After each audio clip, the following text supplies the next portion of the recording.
And you're listening to the New Music Alliance Radio Hour. I'm Mark Sherry here this week with Violet Hausthor. And you just heard Aaron Bogin with The Breeze. And we started out with Rude Girls doing Safety First. Aaron Bogin from Springfield doing The Breeze. Boy, he's now an LA guy mostly, but he grew up here. But this is just an excellent tune. I love his vocal styles, and I should say styles. Yeah, he has so much control over his voice and so much going on with it.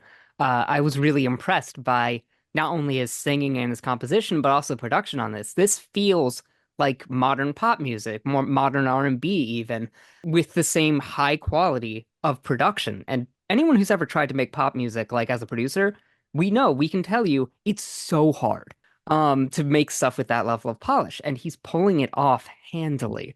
It's a terrific, terrific track. Really catchy too. I love the sound. I mean, this sounds like it could be a top 40 pop hit. And I really appreciate the variety of different vocal styles he uses.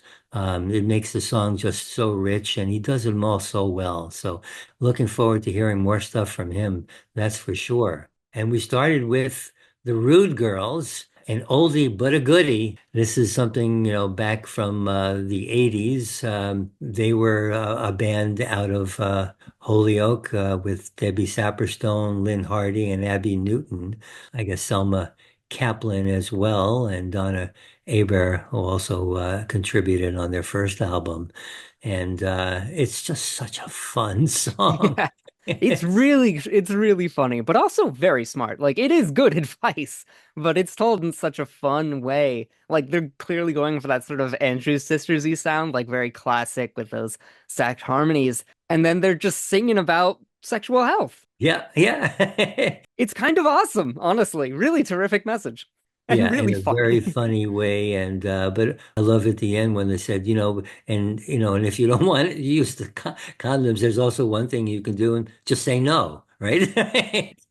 Very smart, very clever. Yeah, no, this is terrific and dare I say feminist music, but it's so funny also. Like it really hits in the spirit of like the late 80s and into the 90s of the times, of the politics that were going on during that time and the sort of messages that people were putting out while also being just really fun and really catchy. Yeah, and apparently, Planned Parenthood actually adopted this song, used it in their training workshops. That's smart. That's a good idea. Yeah, and we may hear Debbie Saperstone from the band is thinking of put out some of her new music, so we may see some stuff from her in the future too.